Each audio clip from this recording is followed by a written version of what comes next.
Hey there, Prairie Plant Girl here. So I just received a package of some discounted perennial roots. So, you know, if you order from suppliers, seed suppliers, perennial suppliers often, then you know that this is the time of year that they have some leftover stock that didn't get sold and they're trying to offload it. So they'll contact you if you're like me and on their mailing list and say, hey, we've got these plants on discount. Would you like some? And of course, being the plant addict that I am, I said, yes, I would. So this is Heliopsis red shades. From what I've read online, it looks like they're actually kind of a orange to fiery red, multi-colored kind of bloom. Heliopsis is a great plant. It's often called like false sunflower. It has a very sunflower-like look to the plant, but it comes back perennial year after year. The thing that I really liked about this Heliopsis, other than the very stunning grab you look of the flower color, is that the foliage is supposed to be kind of a chocolatey brown, kind of tinged green. That didn't make sense. It's a green foliage with kind of chocolate brown hints around the edges. So I think that's going to make these stand out in the garden, not only with their flowers, but also with that different colored foliage, which is always nice to have just a little bit of different shades. You know, it's good to have shades of green in your garden, but it's nice to have some foliage that just kind of stands out a little bit from the rest. So I have 3 of these roots. They're bare root, so they came packed in bags with, these came with some peat moss, sphagnum peat moss on them. Sometimes you'll get them and they'll have wood chips when you order bare root perennials, but so I just tried to shake as much of the moss off and leave it in the bag, and then you get them like this. Now, since they send theirs nice and damp, packed like this, they actually said very clearly not to soak them. A lot of suppliers, when I've received bare root perennials before, suggest that you soak them for an hour or 2 before planting, but these are really nice and hydrated, even though they've sat in this package for a couple of days now, and they're looking good. They have some shoots on them. I don't know how well you can see that. They're shooting there. They're ready to go. So their instructions said to take the bare roots and plant them 2 to 3 inches below the soil surface, where the shoots, if you have them, are growing. That would be kind of your point that you'd go off of. This has one long kind of root with shoots coming all along it, and then a few kind of smaller roots. So I'll try and spread the smaller roots out and get the main root to that 2 to 3 inches down point. So I'll show you where I'm going to be putting these. Like I said, I have 3 of them. So hopefully you can see here, this is on the west side of my yard, and this is the flower bed, and if you can see the dark mulch here coming out, there's grass right here and then mulch. So this really dark mulch that you see is where I've extended that flower bed this year. So I worked to just bring it out another, I don't know, what would that be? Probably about 75 centimeters, 2.5-ish feet. And I've just laid down, I dug up the sod, flipped it over, and I did what I never usually like to do, and I put down cardboard, because I told myself I wasn't going to be planting in this for at least this season, if not next season as well, to give that lots of time to break down. And I put wood chips over it, this wood mulch, and I've been trying to keep it nice and damp, thinking that might work. Now this has been here a month, and this cardboard looks almost perfect. Well, it does tear apart, so we'll see. I've never had a lot of luck with this cardboard method of mulching to start a new flower bed, but I wanted to give it another go. So that's what I'm doing with this. Usually I use just like newspapers and things instead of the cardboard. And I always flip my sod over. If I don't just remove the top layer, I at least flip it over. I don't just go right on top of it, because I just find, I don't know if it's just because we have such a short season, but it just doesn't work as well. But that's not what this is about, but just so you know kind of what the space is that we're looking at. So hopefully you can kind of see the bags sitting there. I can't even, so I doubt you can, but I have obviously some green shrubs here, which I think I'm going to be removing this year. This is a mugo pine. It's gotten kind of tatty. I think it's time for a refresh over here, but I have a white daisy that's just starting to come into bloom. So that's this right here. This stake was marking where I put a dahlia root, but I don't think that root was viable anymore, just not growing anything. So the stake that's by me here is just a random stake now, I guess. But there's some, this is from daffodils, so I can pull this out now. They've been dyed back for a while and they're flopping over and turning yellow. You could wait for them to be completely yellow, but I find if you can pull them off easily like this, that's always served me well for them coming back for me. So I'll be getting all this daffodil foliage out of my way. There is a random lily there. I have some pasqueflower, which is a spring ephemeral. I have some phlox. There was lupin in here that I planted a few years ago, but I don't think it came back this year, which is really sad. I thought I'd finally got some established in here, but it gives me space for something else. So I will be putting, I have some dianthus, that's the purple flower, and I don't know if you can see the white with the pink on it, that's also a different kind of dianthus there. So I'll be putting these spread about 18 inches. So I'm gonna kind of just wrap them around this daisy. So I have this one here. The sun's come back out, that's not good for these bags here. There's one back here, and they'll probably be over a little bit. I don't know how you can see back here. And then there's another one right up there. And I would move that one a little bit closer, but I have a sprinkler head that because of this change in the grass, I need to actually pull out, and I haven't done that yet. I need to move it up to here. So that Heliopsis is gonna stay over there, but I do think they will kind of get close to meshing together and just kind of wrap around this area. There's a cherry tree just starting to grow here. It's kind of a shrubby cherry tree, so it won't get super big. So, but these will be a nice plant down at the base of it.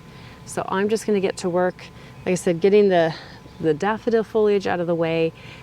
Any weeds that might be in here, I'll get out of the way. And then I'm just gonna dig some holes, plant these, like I said, about 2 to 3 inches below the soil surface.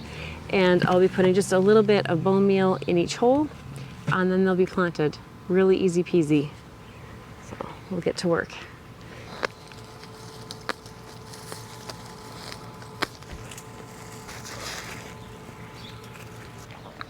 This pine's gotten so overgrown, I forgot I even had that speedwell back in there. So I'll maybe bump this guy up here just a little bit more. Go like this. And that should still give me room to move the sprinkler and space these plants all. I'm gonna get this stake out of here because it's just in my way. And there's lilies because they just come up everywhere. So I have a pretty thick layer of mulch here. But two of these won't even be going where the cardboard is, so they'll be easy enough to put down.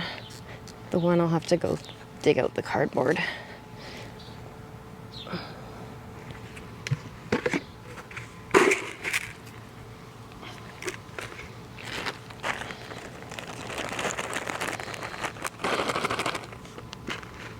So there's the root. So this one's a little less defined. And the way it was in the package, sitting in there when it was delivered. Now, I was out of town, my son opened the box up, but I mean, I don't expect him to do too much. So right now, the main stem is here and the roots are going down. And unfortunately, it must have been sitting like this in the box, so the shoots are going that way as well. There's a few going up, but it'll be fine. So I'll plant it with the roots down, and those shoots should find their way up to the soil level and out. It just might take it a little bit longer because of the crazy way it's growing right now. Hopefully you can see all that I was talking about. Just set it down here in the hole, the roots down, cover it over. And some of this mulch around, but not covering it. So there's one. And this one's going to be the tricky one because there's cardboard under here. I'll have to dig out of the way.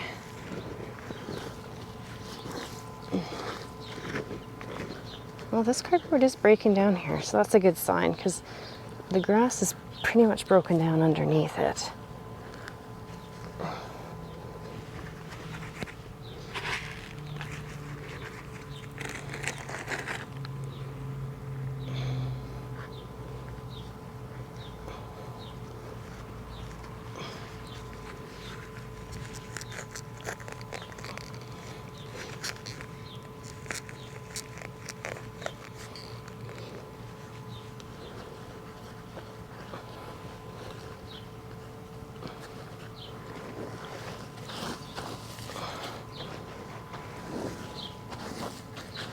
Again, I don't want to bury it right up with mulch, but I'll put some around to hold the moisture. And one more.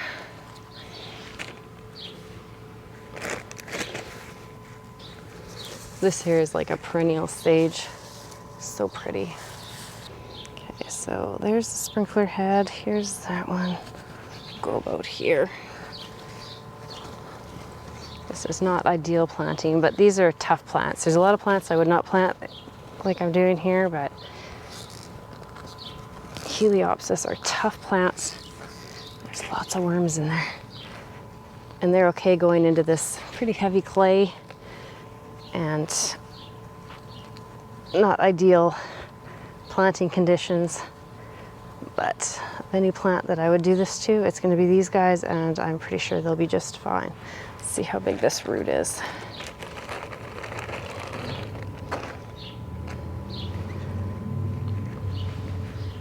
Oh, there's like about 5 worms right here. So this one looks a little bit different still. So 2 big sprouts going up. Now this also has the shoots going down. Not as developed of a root system on this one, but two kind of shoots, stems that were cut back. So we'll just try and get it deep enough to get those roots going down in there. And make sure we pack the soil that's here around there so we're not leaving an air pocket around those roots. I'm not trying to like make it like hard packed, but I want to make sure that there's no air in around those roots. And then we'll cover the top part up, about 2 to 3 inches. Bring our mulch back around. I don't know how well you can see, that's kind of hard to show bare roots getting planted, but so that's that one. Oh, and I forgot to put some bone meal down in that one. I'm going to be watering these in really well today.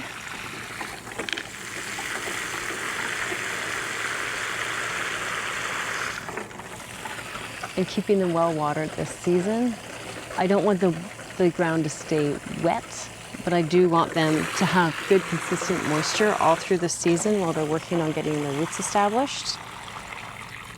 But once Heliopsis are established, they are fairly drought tolerant. That doesn't mean they don't ever need water, but they won't need as much water as some of the other perennials in your yard. You can let them dry out a little bit between waterings and they'll do just fine. They're also not a heavy feeder that I have found, so they're something that is a little bit more fuss-free. I am someone who tends to just go in and deadhead, so I honestly don't know how well they would do without deadheading. I think they would continue to put on blooms, but I think to make them look the nicest, you would want to come in and deadhead once in a while. I like to just kind of deadhead as I go and then have them keep pushing blooms that way. So they're a pretty easy care plant. They are native to, I think it's Central and Eastern North America, and pollinators absolutely love them. So if you haven't tried Heliopsis in your yard, this might be the time the year to do that.